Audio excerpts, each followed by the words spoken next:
చెప్తారు. కొంతమంది దేవుడిచ్చిన వరమేమో అనుకుంటాను, చిన్నతనంలోనే చాలా చక్కగా ఇటువంటి తలాంతులు దేవుడి పనిలో ఉపయోగించడం. మీ అందరికీ కూడా చక్కటి అల్పాహారం కూడా సిద్ధం చేయడం జరిగింది. కూర్చుని తినేస్తారా, అయ్యాక తింటారా? మిమ్మల్ని అడుగుతున్నాడమ్మా. కూర్చుని ప్లేట్లో ఇచ్చామంటారా? మీకోసం లెమన్ రైస్ అండ్ బంగాళదుంప కుర్మా రెడీగా ఉంది. కూర్చు తింటారా? తినరు. అయితే అయిపోయాక వెళ్ళి తింటారు. అయిపోయాక వెళ్ళి తింటామన్న దేవుని స్తోత్రం చెప్పండి. ఓకే, అయ్యాక మనందరం కలిపి. నాకు కూడా బాగా ఆకలేస్తుంది. సరే, ఇంకొక మాట. ఇప్పటి వరకు ఏం చెప్పుకున్నాం? క్రిస్మస్ అనగా యేసయ్య ఎందుకు వచ్చాడు? క్రిస్మస్లో సి అంటే యేసయ్య మనల్ని పిలవడానికి వచ్చాడు. హెచ్ అంటే హీల్, మనల్ని స్వస్థపరచడానికి వచ్చాడు. ఆర్ అంటే రిడీమ్, మనల్ని విమోచించడానికి వచ్చాడు. ఐ అంటే ఇంపార్ట్, అంటే దేవుడు ఇవ్వడానికి వచ్చాడు. ఏమి ఇవ్వడానికి వచ్చాడు? జీవం ఇవ్వడానికి వచ్చాడు, ప్రాణం ఇవ్వడానికి వచ్చాడు. మనం అడిగితే ఏదైనా ఇస్తాడు. ఎస్ అంటే సీక్, అంటే వెతుకుతూ వచ్చాడు. నశించిపోయిన మనల్ని, బురదలో ఉన్న మనల్ని వెతికి దారి తప్పిపోయాం. యేసయ్య ఎలాంటి కాపరి అంటే 100 గొర్రెలు పెంచుకుంటున్నాడు ఆయన. అందులో ఒక గొర్రె దారి తప్పిపోయినప్పుడు 99 గొర్రెలను ఆయన విడిచిపెట్టి ఒకదాని కోసం వెళ్ళి అది దొరికినప్పుడు ఎంతో ఆనందపడ్డాడట. అలాగే ఈ కాకినాడలో ఎంతో మంది ప్రజలు ఉండగా నశించిపోతున్న మనల్ని చూసి మనం రక్షణ మార్గంలోనికి వచ్చినప్పుడు ఆయన ఎంతగానో సంతోషపడుతున్నాడు. ఎందుకంటే ఆయన వచ్చిందే నశించిన దానిని వెదకి రక్షించడానికి. యేసయ్య భూలోకానికి వచ్చాడు. టీ అంటే టీచ్, ఇందాక చెప్పాను, బోధించడానికి వచ్చాడు. ఎందుకు బోధ అవసరం? బోధ లేకపోతే మనిషి గాడి తప్పుతాడు. ప్రతి ఒక్కరికి బోధ అనేది ఖచ్చితంగా కావాలి. ఆ బోధ చేయడానికి యేసు ప్రభు ఈ భూలోకానికి వచ్చాడు. రక్షణ పొందినంత మాత్రాన సరిపోలేదు, దేవుని బోధలోను భక్తిలోనూ ఎదగాలి. ఇందాక కూడా చూశారు కదా, ఇందాక పరలోకము డోరు తెల్లటి బట్టలు వేసుకుని వెళ్ళింది ఆవిడ. నేను అనుకున్నాను, ఎంతమంది ఎక్కారు కదా, తెల్లటి బట్టలు వేసుకున్నాడు, ఖచ్చితంగా వెళ్ళిపోద్దులే. అందుకని అక్కడ పరిశుద్ధాత్మ అది పరలోకపు అట్మాస్ఫియర్ మ్యూజిక్ వేయడానికి రెడీగా ఉన్నాను. తీరా మోసి ఆవిడ డోర్ దాకా వెళ్ళేటప్పటికి, అమ్మ చాలా గొప్ప భక్తి చేసేవాళ్ళే, నీ భక్తి అంతా నీకోసమే చేసుకున్నా, నువ్వు వెళ్ళా అన్నాడు. రేపు పొద్దున్న అలాగే ఉంటుంది నీ సంగతి నా సంగతి కూడా. క్రిస్మస్కి వెళ్ళాను, కేకులు తిన్నానంటే కుదరదు.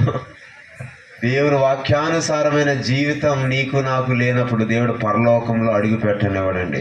అందుకే బోధ అవసరము. దేవుని వాక్యానుసారంగా మన జీవితాలు కట్టుకోవాలి. అదే బలమైన పునాది కలిగినట్టు ఇల్లు. ఇసుక మీద కట్టేస్తున్నారు ఈరోజు, పునాది ఉండట్లేదు. ఇసుక మీద మేళ్ళ మీద కట్టేస్తున్నారు. గట్టిగా తుఫాన్ వచ్చి అన్నీ కూలిపోతున్నాయి. భక్తి జీవితాలు కూడా అలాగే ఉంటున్నాయి. యోబు మంచి పునాది మీద కట్టుకున్నాడు తన ఇల్లును. అందుకే తన జీవితంలో ఎన్ని ఒడిదుడుకులు ఎదురైనా సరే, ఎన్ని కష్టాలు ఎదురైనా సరే, ఆయన కిందకు దిగజారిపోలేదు. దేవుడిచ్చాడు, దేవుడు తీసుకున్నాడు. దేవునికే మహిమ కలుగును గాక. హల్లెలూయా, హల్లెలూయా. మొన్న ఒక పాస్టర్ గారితో దేవుడు మాట్లాడాడంట. ఆయనతో దేవుడు చెప్పాడంట, వచ్చే నెలలో నేను నిన్ను తీసుకుంటానండి అని చెప్పేశాడు. ప్రభువా తండ్రి, నాకు ఇంకా సమయం కావాలి అని అడిగాడు. లేదు బాబు, నేను నిన్ను తీసుకుంటాను అన్నప్పుడు ఆయన ప్రార్థన చేసుకున్నాడు. ప్రభువా, నువ్వు నన్ను తీసుకోవడానికి వీలు లేదు, నాకు ఇంకా నీకు చక్కబెట్టవలసిన పనులు ఉన్నాయంటే దేవుడు మళ్ళా ఆయుష్నిచ్చాడట. దేవునికి స్తోత్రం, హల్లెలూయా. దేవుడు అంతేనండి. హిజ్కియా కూడా అంతే, హిజ్కియాని తీసుకుంటానన్నాడు, కానీ దేవుడు అడిగినప్పుడు దేవుడు మరలా ఇచ్చాడు. దేవుడు మనం ఏది అడిగితే అది ఇచ్చే దేవుడై ఉన్నాడు. హల్లెలూయా, హల్లెలూయా. అయితే మన జీవితము ఆయన బోధ మీద కట్టుకోవాలి, ఆయన పునాది మీద కట్టుకోవాలి. ఇంకొకటి ఏంటంటే యేసయ్య ఎందుకు వచ్చాడు? మత్తయి సువార్త 20:28 చదివితే మనకు అర్థమవుతుంది. యేసయ్య ఈ భూలోకానికి ఎందుకు వచ్చాడు?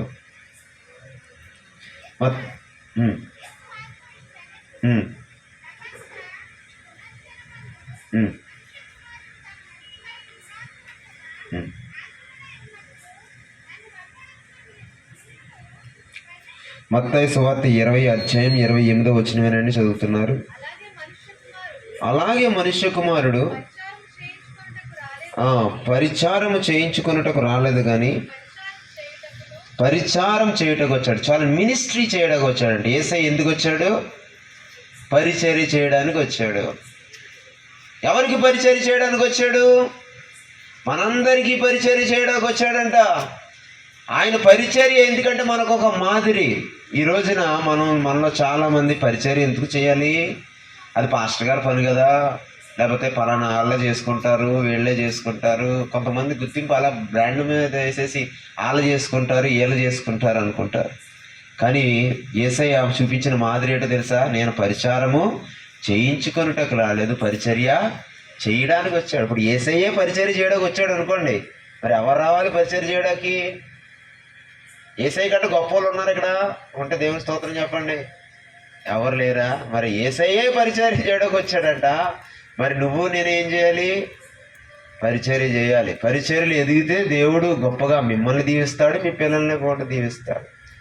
నా చిన్నతనంలో నాకు ఎప్పుడో గుర్తే, ఇలా క్రిస్మస్ దినాలు అవుతే ఏదైనా ఒక హాలిడే వచ్చింది అనుకోండి, మా అమ్మ ఇంటి దగ్గర క్రికెట్ ఆడుకోవడానికి అన్నీ రెడీ చేసుకునేవాళ్ళం. చక్కగా మా నాన్న కమ్మ చక్కమని క్రికెట్కి వెళ్ళాలని రెడీ చేసుకుని బ్యాట దాసేసేది మా అమ్మ. దాసేసి నడు అక్కడ పని జరుగుతుంది, నువ్వు వెళ్ళంటే సర్లే పాస్టమ్ గారు కనపడొద్దు అంటే పాస్టమ్ గారికి కనపడితే ఆవిడేమన్నా మిద్దెక్కు బాబు, మిద్దెక్కు మొత్తం అంతా దులిపోనేది. ఆవిడ మిద్దెక్కి అంతా దులిపేవాళ్ళు. చాలా టైం అయిపోయేది. తీరమోసి వచ్చేటప్పటికి మ్యాచ్ కూడా ముగిసిపోయేది. చాలా బాధ అనిపించేది. కానీ ప్రియులారా, ఆ రోజు పరిచర్య అనుకుంటాను బహుశా నన్ను ఈరోజు ఈ స్థితిలో ఉంచింది. హల్లెలూయా. నాకు కూడా ఇంకొక ముస్లిం సాయిబుల అబ్బాయి ఉండేవాడు. ఆయన్ని కూడా వాళ్ళ అమ్మ కూడా గుడికి వస్తూ ఉండేది, ప్రభువుని నమ్ముకుంది. ఆయన్ని కూడా పరిచర్యకి పిలిచేవారు. నేను ఆయన ఫ్రెండ్స్ మాట, పక్కన కొలీగ్స్ లాంటి వాళ్ళు అనమాట, పక్కనే ఉండేవాళ్ళం. అప్పుడు ఆయన్ని కూడా పిలుస్తూ, బాబు రారా పనికి పోదాం, పరిచర్యకి పోదాం అంటే వాడు అనేవాడు. వాడు రానిచ్చాడు, వాడు లోపల ఉండేవాడు. వాళ్ళ అమ్మ వచ్చేది, మా అబ్బాయి రాడు, నువ్వు పో అనేది. అలా కదమ్మా, ఇద్దరుంటే బాగుంటుంది కదా, రమ్మండి అంటే లేదు మా వాడు చాలా బిజీ, నువ్వు వెళ్ళు అనేది. ఒక్కొక్కసారి నేను ఏం చేస్తూ ఉండేవాడు అంటే పరిసరికి వెళ్ళకుండా క్రికెట్ ఆడుకోవడానికి వెళ్ళిపోతూ ఉన్నా. ఆడికి వచ్చేసేది మా అమ్మ వచ్చేసి వెళ్ళమంటే వెళ్ళలేదంటే ఆడ పంపించేది. ఆ తర్వాత కాలంలో ఏం జరిగిందంటే, చాలా రోజుల తర్వాత మల్లవారంలో ఒకసారి కొంకుదురు వెళ్ళారు. కొంకుదురు వెళ్ళినప్పుడు ఆవిడకి అనిపించింది, అమ్మా బాగున్నారా, ప్రైజ్లాడ్ అన్నాను. ప్రైజ్లాడ్ అని డల్గా చెప్పింది. ఎలాగున్నాడండి నా ఫ్రెండు, ఏం చేస్తున్నాడంటే, బాబు నీ ఫ్రెండ్ గురించి ఏం చెప్పమంటావు, వాడు హైదరాబాద్లో ఉంటున్నాడు, మేము కూడా హైదరాబాద్ వెళ్ళిపోయాం, అక్కడ ఆటో నడుపుకుంటున్నాడు, ఇప్పుడు మీ ఫ్రెండ్ ఏం చేస్తున్నాడు, నన్ను కొడుతున్నాడు అని చెప్తుంది. అమ్మా మిమ్మల్ని కొట్టడం ఏంటంటే, వాడు బాగా వ్యసనాలకు బానిస అయిపోయాడండి, బాగా ఎక్కువ కొడుతున్నాడు, ఆ బాబు కోసం ప్రార్థన చేయి అని నాతో చెప్తుంది. అప్పుడు నాకు అర్థమైంది, ఆ రోజు నువ్వు పరిచర్యకి పంపించమంటే ఏం చేసావు, నీ కొడుకు బలం ఎక్కడ తిరిగిపోద్దో, శక్తి ఎక్కడ తిరిగిపోద్దో అని ఇంట్లో బంగారం దాచుకున్నావు, ఈరోజు వాడేమో నిన్ను కొట్టేలాగా తయారయ్యాడు అనిపించింది. పిల్లలాగా నిజంగా పరిచర్య చేయడం గొప్ప వరం. అందరూ చెప్పండి. యేసయ్య వచ్చిందే పరిచర్య చేయడానికి. ఈరోజు కూటమి చాలా లేట్ అయింది, ఎందుకంటే అందరూ కలిసి మూకుమ్మడిగా చేసుకునే ఫంక్షన్ ఇది. నేనేమనుకున్నాను తెలుసా, 6 గంటలకు ప్రారంభించి 10 గంటలకు క్లోజు, 2 రోజులుగా మీరు తిరుగుతున్న అవస్థని చూసి అనుకున్నాను. అన్నీ లేట్ అయ్యాయి. ఎందుకంటే అందరూ మూకుమ్మడిగా కూడుకుని టపాటపమని చేస్తే ఏముండవండి. అక్కడ ఒక లైట్ ఇక్కడ ఒక లైట్ కట్టడానికి అందరూ కలిపి పరిచర్య చేయాలి. దేవునికి స్తోత్రం. కొంచెం బాధ అనిపించవచ్చు, పనికి రమ్మంటారేంటి పాస్టర్ గారు అని. యేసయ్యే వచ్చాడు పనికి, నువ్వు అంతకంటే గొప్పదానం ఏం కాదు కదా. యేసయ్యే పరిచర్య చేశాడు, మనము కూడా పరిచర్య చేయాలి. మందిరంలో చేపలు ఎత్తడానికి సిగ్గుపడకూడదు, మందిరంలో తుడడానికి సిగ్గుపడకూడదు. ఒకవేళ ఆఖరికి అందరూ వెళ్ళిపోయిన తర్వాత ప్లేట్లు ఎత్తడానికి కూడా సిగ్గుపడకూడదు. నేనైతే సిగ్గుపడను, నేనైతే తగ్గించుకునే చేస్తాను. అందుకే దేవుడు నన్ను హెచ్చిస్తాడు. ఆమేన్. తన్ను తాను తగ్గించుకునేవాడు హెచ్చించబడతాడు. యేసయ్యే తను రిక్తులుగా చేసుకుని వచ్చాడండి భూలోకానికి. పరలోకంలో ఏం తక్కువ ఆయనకి? బంగారపు వీధులు ఉన్నాయి. హల్లెలూయా. బంగారు స్ఫటికము లాంటి వజ్రాలతో కూడిన సముద్రం ఉంది. కానీ ప్రభువు బంగారాన్ని కోరుకోలేదు, వజ్రాన్ని కోరుకోలేదు. ప్రభు ఎవరిని కోరుకున్నాడు తెలుసా? నిన్ను కోరుకున్నాడు. ఇంకా ఏం కోరుకున్నాడు? నీకు పరిచర్య చేయాలని ఆశపడుతున్నాడు. ఇక ప్రకటన గ్రంథంలో ఉంది, ఆయన రాబో కాలంలో కూడా ఆయన పరిచర్య చేస్తాడంట. ఆ భోజనం పళ్ళ చుట్టూ మనందరం కూర్చుంటామంట. ఆయన తన నడుము బిగించి ఆ పరిశుద్ధ పరివారానికి భోజనాలు వడ్డిస్తాడంట. ఏం వడ్డిస్తాడు? తిరిగి పెట్టాదా, బూరేసుకో, అప్పుడం వేసుకో, ఎంతో కష్టపడ్డా, నా గురించి ఎన్నో నిందలు అనుభవించు, ఇదిగో ఈ బిర్యానీ తిను అన్నట్టు నీకు వడ్డిస్తూ ఉంటాడు జీవవృక్ష ఫలాలు. ఆమేన్, హల్లెలూయా. ఆయనే పరిచర్య చేస్తున్నాడు కదా, మనము కూడా దేవుని పని కోసం అలసిపోకూడదు. సాధ్యమైనంత ఎక్కువగా దేవుని కొరకు కష్టపడడానికి ఇష్టపడాలి. కష్టపడడానికి ఇష్టపడితేనే ఎక్కువ రోజులు బతుకుతారు, అది కూడా గుర్తుపెట్టుకోండి. లేదు నాకు సుఖమే కావాలంటారా, ముందే పోతారు. కనీస పని కూడా చేసుకోలేకపోతే ఈ రోజున మనము దినదినం బలహీనం అయిపోతున్నాం. అందుకే త్వరగా షుగర్లు వచ్చేస్తున్నాయి, త్వరగా బీపీలు వచ్చేస్తున్నాయి. ఇదివరకు షుగర్లు బీపీలు అంతమందికి ఉండేయా అంటే అంతమందికి ఉండేవి కాదు. కారణం ఏంటంటే వారు కష్టపడి పొద్దున్న లేచి కష్టపడి పని చేసేవారు. కానీ మనం కష్టపడం, కానీ అప్పుడున్నంత తిండి మాత్రం ఇప్పుడు తినేయాలనుకుంటాం. ప్లేట్ భోజనం ఏమైనా తగ్గిందా చెప్పండి? ఈరోజు తక్కువ పని చేసామని తక్కువే తినేవాళ్ళు ఎవరైనా ఉంటారా? తిండి మాత్రం ప్లేట్ నిండా తింటాం, పని మాత్రం చాలా తక్కువే చేస్తాం. అందుకే అనారోగ్యాలు వచ్చేస్తున్నాయి. పని కూడా బలంగా చేయాలంటాడు, ఎక్కువగా చేయాలి. అందుకని డాక్టర్లు కూడా రోజుకి 45 నిమిషాలు ఎక్సర్సైజ్ చేయండి అని చెప్తున్నాను. ఎక్సర్సైజ్ చేసినా చేయకపోయినా దేవుని పరిచర్య చేయి, ప్రార్థనా పరిచర్య చేయి. మోకాళ్ళేసి ప్రభువా ఆ కుటుంబాన్ని దీవించి, ప్రభువా ఈ కుటుంబాన్ని దీవించని ప్రార్థనా పరిచర్య చేయి. నీ చుట్టుపక్కల వారందరికీ వాక్య పరిచర్య చేయి. హల్లెలూయా. అది కూడా పరిచర్య, ప్రార్థనా పరిచర్య, వాక్య పరిచర్య, ఇక సంఘంలో చేసే పరిచర్య, సేవా పరిచర్య. దేవునికి స్తోత్రం. పరిచర్య అంటేనే ఇతరులకు ఏమి ఆశించకుండా చేసేదని అర్థం. ఆశించకుండా ఇతరులకు చెయ్యాలి. యేసయ్యే చేసాడు. యేసయ్య ఏమని ఆశించాడా? ఏం ఆశించలేదు, ఆయనే ఇచ్చేసాడు. అటువంటి పరిచర్య చేశాడు కాబట్టి ఈ రోజున ప్రపంచమే ఆయన కొనియాడుతుంది. ఎక్కడో క్రిస్మస్ జరుగుతుంది, అక్కడో క్రిస్మస్ జరుగుతుంది, కొంచెం ముందుకెళ్తే ఇంకో క్రిస్మస్ కూడా జరుగుతుంది. ఎందుకంటే ఆయన వచ్చిందే పరిచర్య చేయడం. పరిచర్య చేయడానికి వచ్చావా, నీ పేరు మారుమోగిపోతుంది. ఆమేన్, హల్లెలూయా. నీ బిడ్డలను దేవుడు ఉన్నతమైన స్థానాల్లో దేవుడు ఉంచుతాడు. ఇంకా యేసయ్య ఎందుకు వచ్చాడు? ఇంకేం పదం మిగిలిపోయింది? ఏ అంటే అబాలిష్ అంట. అబాలిష్ అంటే 1 యోహాను పత్రిక 3వ అధ్యాయం 5వ వచనం. మరి రెడీయా? అయిపోయిందా స్కిట్? రెడీయా? ఇంకా లేదా? ఓకే. 1 యోహాను 3వ అధ్యాయం 5వ వచనం.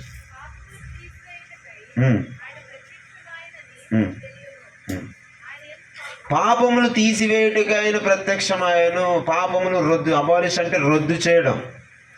పాపాన్ని ఇందాక సగంలో ఆఫ్ చేశాను, బహుశా ఇందుకే కారణమేమో.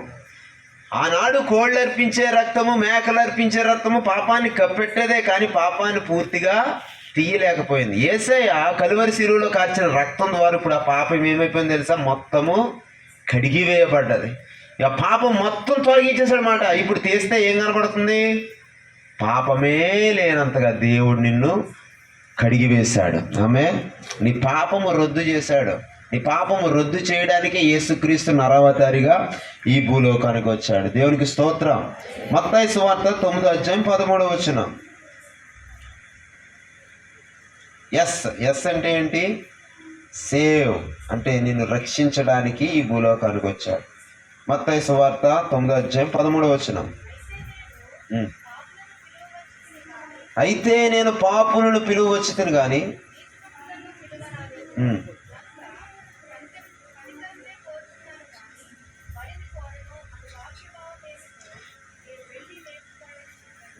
పాపులను రక్షించుటకు యేసుక్రీస్తు ఈ భూలోకమునకు వచ్చాను.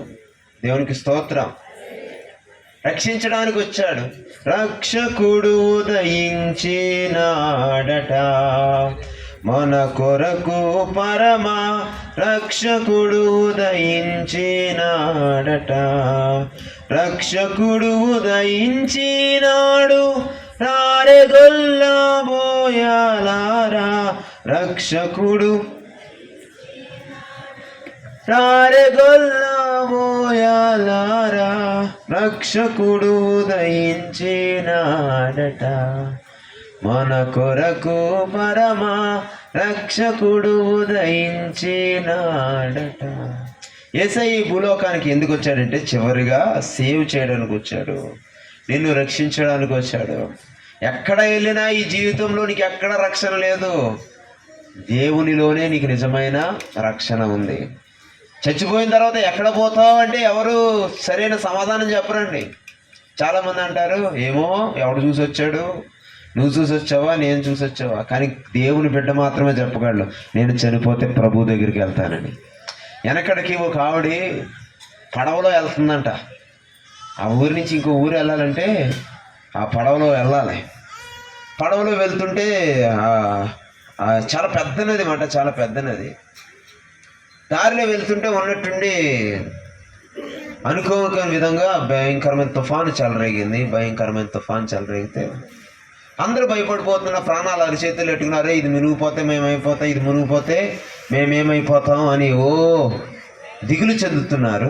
అటువంటి సమయంలో ఈవిడి సంతోషం పొంగింది, సంతోషం పొంగింది, సంతోషం పొంగుచున్నది. హల్లెలూయా, యేసు నన్ను రక్షించిన నాటి నుండి నేటి వరకు సంతోషం పొంగుచున్నది. హల్లెలూయా, సంతోషం పొంగుచున్నది. అప్పుడు అక్కడ ఉన్న వాళ్ళకి ఏం అర్థం కాలేదంట. అమ్మా నీకేమైనా పిచ్చి వచ్చేసిందా ఏటి, ఇంక మనం చచ్చిపోతామని నీకు అర్థమైపోయి సంతోషంగా పాటలు పాడుతున్నావు అంటే, అయ్యా నాకు పిచ్చి ఎక్కలేదు, నా మనసు చాలా బాగుంది, అందుకే పాటలు పాడుతున్నాను అన్నదంట.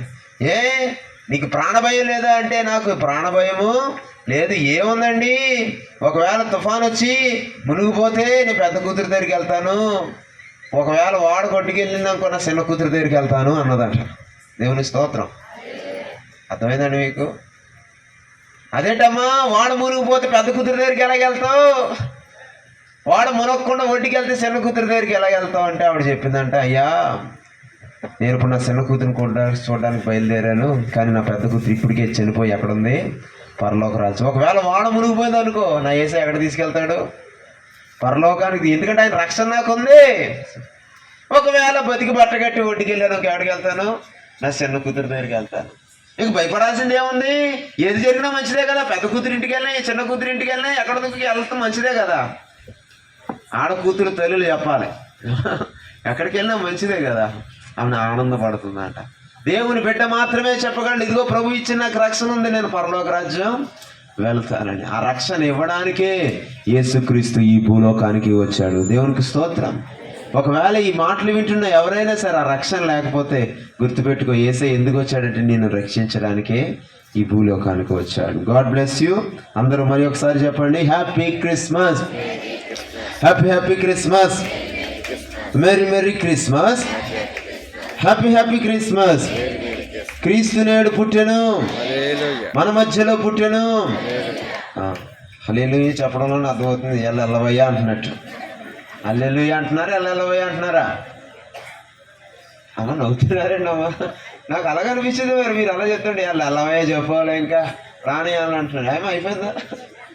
మంచిది. జీవరత్నం అమ్మగారు చిన్న ప్రార్థన చేయండి. జీవరత్నం అమ్మగారు ఎక్కడున్నారు? అప్పుడున్నారా? సరే, వాక్యం పాట అయిపోయాక, డ్యాన్స్ అయిపోయాక, ఓకే అన్నీ అయిపోయాక చేస్తారు జీవరత్నం అమ్మగారు అలాగే భవన్ అమ్మగారు. ఇద్దరు కూడా ప్రార్థనతో ముగించుకుందాం. చిన్న ప్రార్థన నేనే చేస్తాను, కళ్ళు మూసుకోండి. ప్రేమగల తండ్రి, దయగలిగిన మా రాజా, ఈ క్రిస్మస్ శుభదినమున ప్రభా, క్రిస్మస్ అంటే ఏమిటో నాయన తండ్రి, అయ్యా నువ్వు పరిచర్య చేయడానికి వచ్చావు. అయ్యా తండ్రి, నువ్వు మమ్మల్ని పిలవడానికి ఇచ్చావు, మమ్మల్ని విమోచించడానికి వచ్చావు, మమ్మల్ని రక్షించడానికి వచ్చావు ప్రభా. అయ్యా తండ్రి, అనేక విషయాలు ఈ రాత్రి మేమందరం నేర్చుకోవడానికి సహాయం చేసిన విధానమును బట్టి నీకు వందనాలు. ఈ చిల్డ్రన్ క్రిస్మస్ అంతా కూడా ఇంత ఘనముగా జరుగుతుందంటే అది కేవలం నీ కృపే ప్రభా. పిల్లలందరూ కూడా ఎంతో కష్టపడి ప్రయాసతో అయ్యా ఎంతవరకు అనేకమైనటువంటి నాటికలు ఆయన తండ్రి వేసి ఉన్నారు ప్రభా. బిడ్డలు ఇంకను దీవించండి, ఇంకను జరగలేని ప్రోగ్రాంలను ఘనముగా జరిగించండి. వచ్చిన బిడ్డలందరినీ కూడా దీవించి మరి యేసు నామమున నడుచున్నాం తండ్రి, ఆమేన్. దేవునికి స్తోత్రం. మరి ఒక సాంగ్ డాన్స్ ఉందండి, ఇంకా 2 మాత్రమే ఉన్నాయి. దయచేసి ఎవరు వెళ్ళిపోవద్దు. ఇంకా ఒక డాన్స్, ఒక స్కిట్ మాత్రమే ఉన్నాయండి. ఒక 5-10 నిమిషాల్లో అయిపోద్ది. దయచేసి ఎవరు వెళ్ళవద్దు, మీకోసం అల్పాహారం సిద్ధంగా ఉంది. సేవకులారా అనే సాంగ్తో మన మధ్యకు బిడ్డలు వస్తున్నారు. దయచేసి చప్పట్లు కొడుతూ వారిని ఆహ్వానిద్దాం.